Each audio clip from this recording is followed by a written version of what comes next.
Friends, ఈరోజు అయితే night మా టిఫిన్ అండి. చూసారు కదా, ఇంకా బయట నుంచి ఏమీ కొనుక్కొని తినాలనిపించలేదు. ఇంకా ఆమ్లెట్ వేసుకుందాం, ఆనియన్ ఆమ్లెట్ అని చెప్పేసి కొంచెం ధనియాలు జీలకర్ర పౌడర్ వేసాను, అలాగే పచ్చిమిర్చి చీలికలు వేసాను రెండని. మనకి ఏంటంటే ఒక గుడ్డ అయితే సరిపోతుందండి తినడానికి, ఉల్లిపాయ వేయడంలోనూ. ఇది మా ఆయన గారిదండి, ఇది డబుల్ ఎగ్ అండి. ఇది ఆయనకి 2 కావాలని చెప్పారు. ఇది మనం తిరగేసుకుందాం. ఇప్పుడు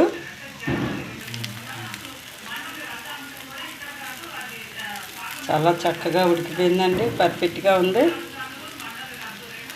మనం బయట నుంచి ఇంకా ఏమైనా టిఫిన్ కొనుక్కున్నాం అనుకోండి, మన ఆకలి కూడా తీరదనమాట. ఇంకా ఇడ్లీ పిండి, దోశల పిండి ఏమైనా ఉందనుకోండి, అవి వేసుకుంటాం. చపాతీ చేయడానికైనా ఒంటిలో కొద్దిగా ఓపిక ఉండాలి. ఇంకా ఈరోజు అయితే నాకు అసలు ఓపిక లేదు. ఇంకా ఈ నైట్కి నాకు చక్కగా ఆమ్లెట్ వేసుకోవాలని అనుకున్నాను.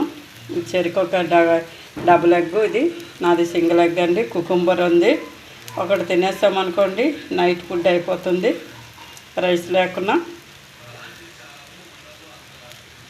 బాయ్ అండి, లైక్ చేయండి, సపోర్ట్ చేయండి. మీ సపోర్ట్ నాకు చాలా అవసరం ఫ్రెండ్స్.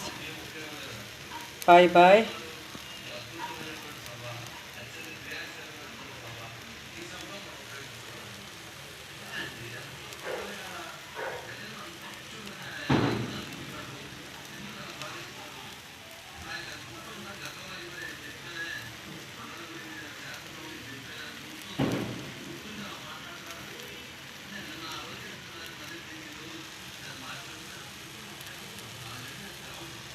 అయిపోయిందండి.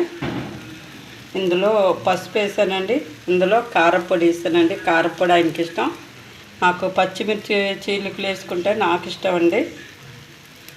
మరి స్టవ్ ఆఫ్ చేసుకుందాం. మరి ఇప్పుడు ఇది ప్లేట్లో పెట్టుకుందామండి.